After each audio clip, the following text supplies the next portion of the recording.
안녕하세요. 오늘은 정말 뭐랄까, 거의 신화에 가까운 이야기 하나를 들려드리려고 합니다. 바로 세계에서 가장 가난했던 나라, 대한민국이 어떻게 모두가 절대 안 된다고 했던 그 일을 해냈는지, 그러니까 세계적인 제철소를 지어 올린 그 기적 같은 이야기 속으로 한번 들어가 보시죠. 자, 시작부터 좀 충격적이죠? 실패하면 우리 모두 영일만 바다에 빠져 죽겠다. 이게 무슨 영화 대사냐고요?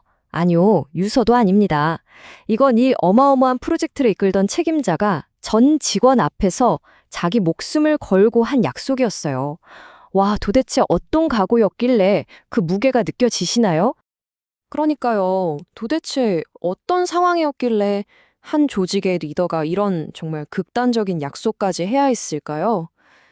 바로 이 질문에 대한 답을 찾아가는 게 오늘 우리 이야기의 가장 중요한 포인트가 될 겁니다.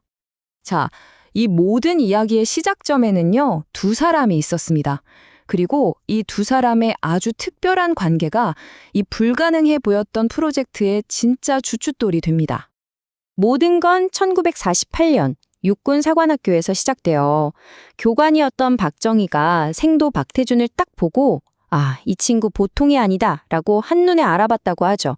그리고 이 신뢰가 얼마나 깊었냐면 1961년에 군사정변을 일으킬 때 혹시라도 실패하면 자기 가족을 돌봐달라고 부탁한 사람이 바로 박태준이었어요.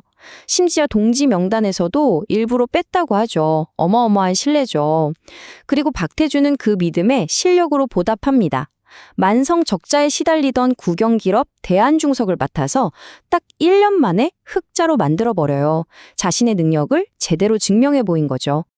이때 박태준에게 평생을 따라다니는 별명이 하나 생기는데요. 바로 무쇠덩어리입니다. 이게 왜 붙었냐면 한 일본학자가 그를 만나고 나서 와, 저 사람은 거대한 무쇠덩어리 같다고 평가한 거예요. 그만큼 순수하고 불의와는 절대 타협 안 하고 한 번 정한 원칙은 그냥 끝까지 밀고 나가는 그런 성격을 정확하게 꿰뚫어 본 거죠.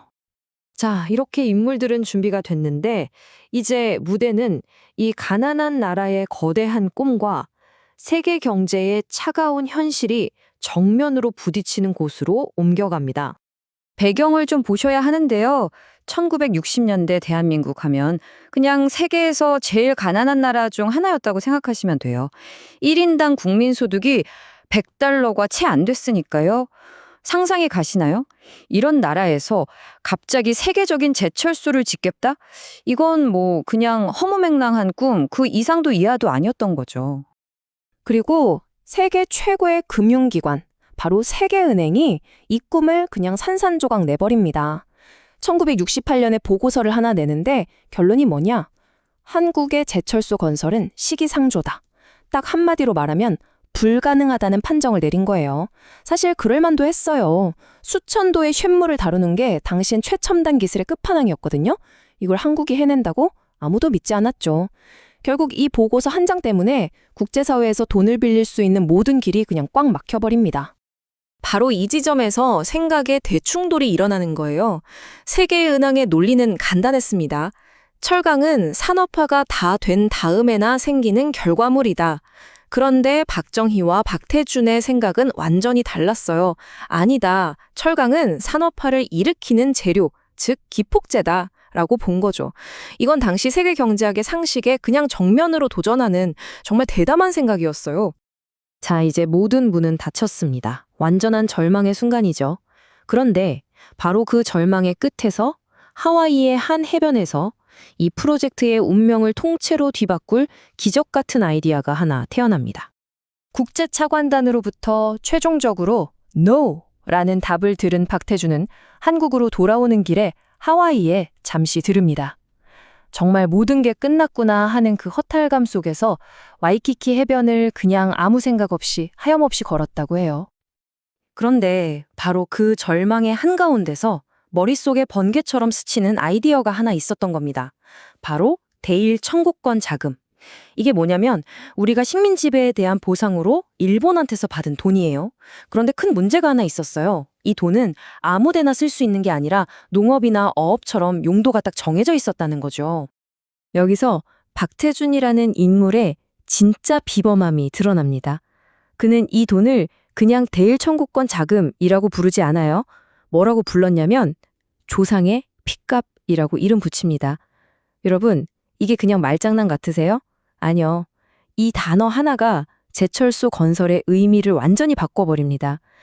단순한 경제 프로젝트가 아니라 만약 실패하면 우리 조상들 앞에, 역사 앞에 큰 죄를 짓게 되는 그런 신성한 민족적 과업으로 만들어버린 거죠.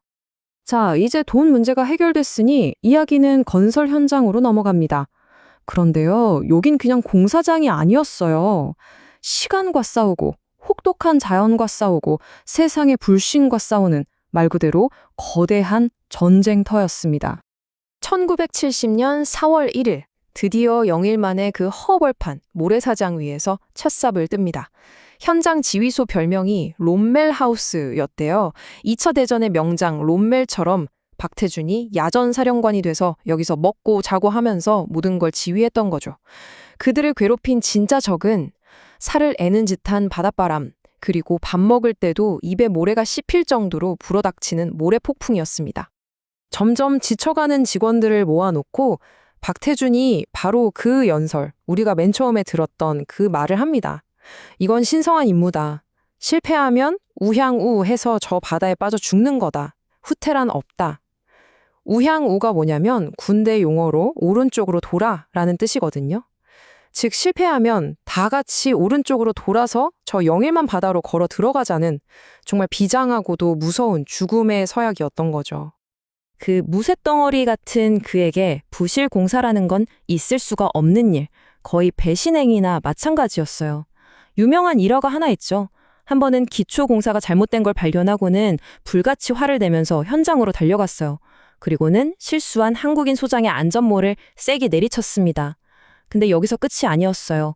감독 책임을 맡았던 일본인 기술 감독까지 불러서 똑같이 안전모를 내리쳤습니다.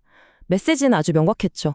이 현장에서 원칙과 품질은 절대적이다. 거기엔 국적도 직급도 없다. 모두에게 이걸 똑똑히 보여준 사건이었어요. 그런데 진짜 무서운 적은 어쩌면 현장 바깥에 있었을지도 모릅니다.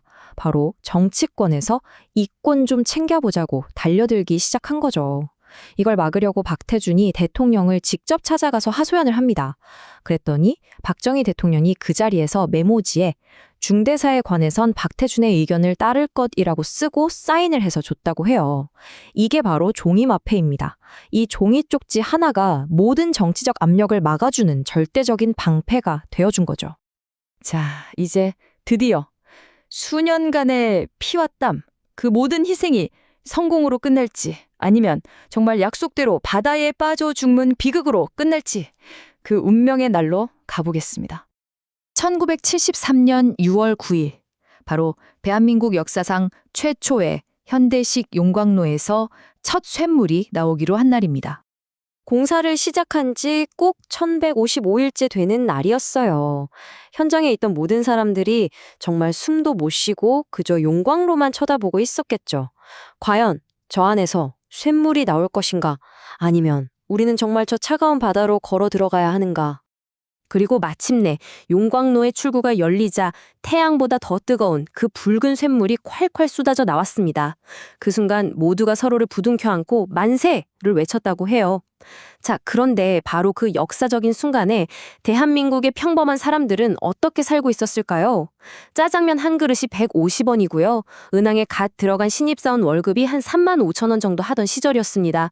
영일만에서 터져나온 이 뜨거운 쇳물은요, 바로 이 150원짜리 짜장면을 먹던 보통 사람들의 삶을, 그리고 나라의 운명을 통째로 바꿔놓을 그런 거대한 변화의 시작이었던 겁니다. 이 기적이 도대체 어떻게 가능했는지 그 핵심을 보여주는 아주 유명한 이야기가 하나 있습니다. 나중에 중국의 덩샤오핑이 일본을 찾아가서 우리도 포스코 같은 제철소 좀 지어달라고 요청을 했대요. 그때 일본 철강회사 회장이 뭐라고 답했는지 아세요? 기술도 돈도 다 드릴 수 있습니다. 하지만 중국에는 박태준이 없지 않습니까? 이 한마디에 모든 게 담겨 있죠. 결국 이 성공의 진짜 비결은 돈도 기술도 아닌 바로 그 무쇠 덩어리 같았던 한 사람의 원칙과 리더십이었다는 걸 경쟁국의 리더가 인정한 셈이죠. 자, 오늘 이야기를 마무리하면서 우리 스스로에게 이런 질문을 한번 던져보면 어떨까요? 영일만의 그 뜨거운 용광로 속에서 우리가 정말로 만들어낸 건 과연 무엇이었을까? 그게 그냥 산업의 쌀이라고 불리는 쇳물덩어리였을까요? 아니면 전쟁의 잿더미 위에서 우리도 하면 된다는 그 뜨거운 자신감, 한나라가 남이 정해준 길이 아니라 스스로의 운명을 만들어 갈 수 있다는 그 강력한 믿음, 그 자체였을까요? 어쩌면 오늘날의 대한민국을 만든 가장 단단하고 위대한 강철은 바로 그 믿음이 아니었을까 싶습니다.